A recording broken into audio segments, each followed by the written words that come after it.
Hello दोस्तों, कैसे हो आप सब। स्वागत है आपका हमारे चैनल रोहित मैथ क्लब पे। दोस्तों आज हम बात करेंगे चक्रवृद्धि ब्याज की। चक्रवृद्धि ब्याज यानी कंपाउंड इंटरेस्ट। जैसे कि आप नाम से ही समझ पा रहे हैं, चक्रवृद्धि ब्याज यानी एक लगातार चक्र में जो ब्याज बढ़ता जाए उसको हम लोग चक्रवृद्धि ब्याज कहते हैं। तो आप जैसे कभी बैंक से लोन ले या कहीं से भी लोन ले और उसमें आपको लोन देने वाला ये समझाता है कि आपने 50,000 का लोन लिया तो आपको 9% के हिसाब से 5 वर्ष का इतना ब्याज हो जाएगा। तो वहां पे आप समझ नहीं पाते कि हमारा हर वर्ष कितना ब्याज लग रहा है या हर महीने कितना ब्याज लग रहा है या मेरा टोटल कितना ब्याज लग रहा है। वो जैसा आपको बताता है आप वैसा समझ जाते हैं। लेकिन इस क्वेश्चन में आपको पूरा बेसिक से मैं समझाने वाला हूं कि आप कैसे आप एक एक दिन का भी निकाल सकते हैं और आप समझ जाएंगे कि कैसे निकलता है। तो आइए शुरू करते हैं। तो अगर पहली बार हमारे चैनल पे आए हैं तो हमारे चैनल को सब्सक्राइब कीजिएगा और बेल आइकन दबाइए ताकि आगे आने वाले इंफॉर्मेटिव वीडियो के नोटिफिकेशन आप तक पहुंच सके। तो आइए हम क्वेश्चन को शुरू करते हैं और देखते हैं। तो देखिए हमारा क्वेश्चन है कि 4,000 का 10% वार्षिक ब्याज की दर से 3 वर्ष का चक्रवृद्धि ब्याज ज्ञात कीजिए। 4,000 रुपया है, इसका 10% यानी साल का 10% ब्याज लगेगा तो 3 वर्ष में कितना ब्याज हो जाएगा, यही क्वेश्चन है। तो यही मैंने अभी आपको बताया। जैसे कि आप 4,000 रुपए का कोई सामान खरीदते हैं या 4,000 रुपए का कोई भी चीज और उस पर 10% का आपको वार्षिक यानी सालाना ब्याज लगता है तो 3 वर्ष में आपको कितना ब्याज देना पड़ेगा, ये हम इसको निकालेंगे इस वीडियो में। तो आइए शुरू करते हैं। तो सबसे पहले देखिए इसमें कुछ जरूरी फार्मूला है और जरूरी कुछ इसमें कैरेक्टर हैं, तो उसको पहले हम लोग समझ लेते हैं। तो चक्रवृद्धि ब्याज निकालने के लिए सबसे पहले देखिए चक्रवृद्धि ब्याज को तो पहले समझिए कि हम लोग कंपाउंड इंटरेस्ट बोलते हैं यानी सीआई से इसको डिनोट करते हैं। ठीक है, तो फॉर्मूला हमारा क्या है, चक्रवृद्धि ब्याज बराबर है a माइनस पी। अब यहाँ पे a क्या है और p क्या है ये हम लोग आगे अभी देख रहे हैं। तो फॉर्मूला क्या होता है, a बराबर p into 1 plus r by 100 power n। अब ये फॉर्मूला है, लेकिन ये फॉर्मूला आपको समझ में नहीं आया होगा तो फॉर्मूला को मैं समझा भी दे रहा हूं। तो a बराबर होता है मिश्र धन यानी इसको अमाउंट भी हम लोग बोलते हैं। p बराबर होता है मूलधन, इसको हम लोग प्रिंसिपल बोलते हैं। r बराबर होता है दर जिसको हम लोग रेट बोलते हैं और n बराबर होता है समय यानी टाइम, कितने समय तक। CI तो कंपाउंड इंटरेस्ट आप लोग समझ ही रहे हैं। तो देखिए इसको हम लोग क्वेश्चन को शुरू करते हैं। अगर इस फॉर्मूले को आप हिंदी में भी अगर लिखना चाहें तो देखिए आप इसको ऐसे लिख सकते हैं, चक्रवृद्धि मिश्रधन बोलते हैं इसको। चक्रवृद्धि मिश्रधन बराबर ये हमारा हो जाएगा, सॉरी, चक्रवृद्धि मिश्रधन बराबर हो जाएगा प्रिंसिपल यानी कि मूलधन। तो हमारा हो जाएगा मूलधन गुना 1 प्लस दर बटा 100 के पावर समय। ये देखिए ये बिल्कुल बेसिक हिंदी में भी है। ठीक है, तो यही फॉर्मूला यहां पे भी लिखा हुआ है कि a बराबर p into 1 plus r by 100 के पावर n। तो हम लोग अब क्वेश्चन को शुरू करते हैं, आइए देखते हैं। तो सबसे पहले हमारा इस क्वेश्चन में क्या दिया हुआ है इसको हम लोग लिखेंगे। तो हम लोग लिखेंगे कि दिया हुआ है या दिया है लिखेंगे। देखिए दिया है, क्या क्या हमारे पास दिया हुआ है, ये 4,000 जो है ये क्या है, 4,000 जो है ये हमारा है प्रिंसिपल यानी कि मूलधन। तो हम लोग लिखेंगे मूलधन बराबर 4,000। ठीक है, इसको हम लोग P से डिनोट भी कर दे रहे हैं, मूलधन बराबर 4,000। उसके बाद क्या है 10% वार्षिक ब्याज यानी ये 10% क्या है, ये हमारा रेट है। तो हम लोग इसको लिखेंगे R यानी कि दर बराबर 10% है, 10 लिख दिए।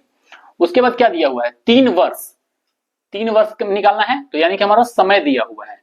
तो हमारा दिया हुआ है क्या n यानी कि समय बराबर कितना है 3 वर्ष। यही चीज हमारे पास दिया हुआ है, अब इसके अलावा कुछ नहीं है। अब इसी से हमको निकालना है तो हम क्या करेंगे, अब डायरेक्ट फॉर्मूला पे आते हैं और फॉर्मूला में इसको बैठाते हैं। तो सबसे पहले हम चक्रवृद्धि ब्याज बराबर क्या होता है, मिश्रधन माइनस मूलधन, या इसको अमाउंट माइनस प्रिंसिपल।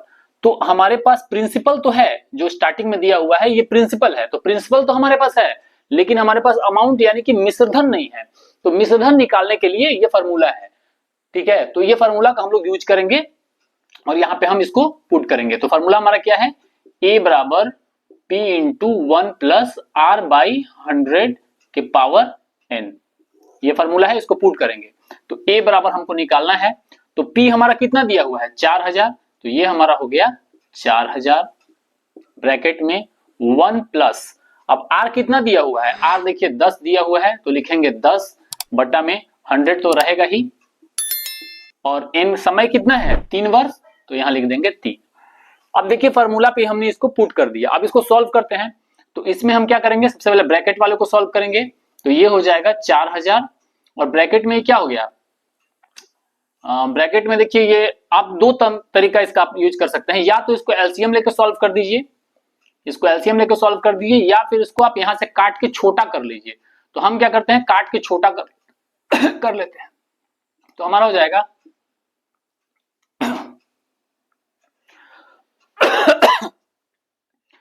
तो हम इसको काट के छोटा कर लेते हैं, तो 1 प्लस इसको काटेंगे तो ये हो जाएगा 1 बटा में 10 के पावर 3। कोई दिक्कत किसी को? अब देखिए a बराबर हमारा हो गया 4000 और यहां पे हो गया, हम इसको लिख सकते हैं 10 से कम 10 और 1 11 बटा में 10 के पावर 3। इसको हम सॉल्व कर दिए। अब देखिए a बराबर हमारा क्या हो गया 4000। अब देखिए ब्रैकेट में 4000 के बाद ब्रैकेट है तो कुछ नहीं है, मतलब गुणा होता है हमेशा, तो गुणा का साइन दे दिए। अब 11 बटे 10 जो है ये क्या है 3 बार है, 11 बटे 10 क्या है 3 बार है, तो हम लिख देंगे 11 बटे 10 गुणे 11 बटे 10 गुणे 11 बटे 10। कोई दिक्कत किसी को, समझ में आ रहा है? अब देखिए नीचे में 1 0 2 0 3 0, 3 0 काट दिए तो ऊपर भी 3 0 कटेगा, तो ऊपर भी 3 0 काट दिए। अब हमारा a बराबर क्या आ गया 4 गुणे 11 गुणे 11 गुणे 11 बराबर। अब इसको आपको सिर्फ कैलकुलेट करके और सॉल्व कर देना है, तो इसको आप कैलकुलेट कीजिए 4 गुणे 11 गुणे 11 गुणे 11, क्योंकि नीचे 10 जो हमारा था ये 10 तो हमारा कट गया।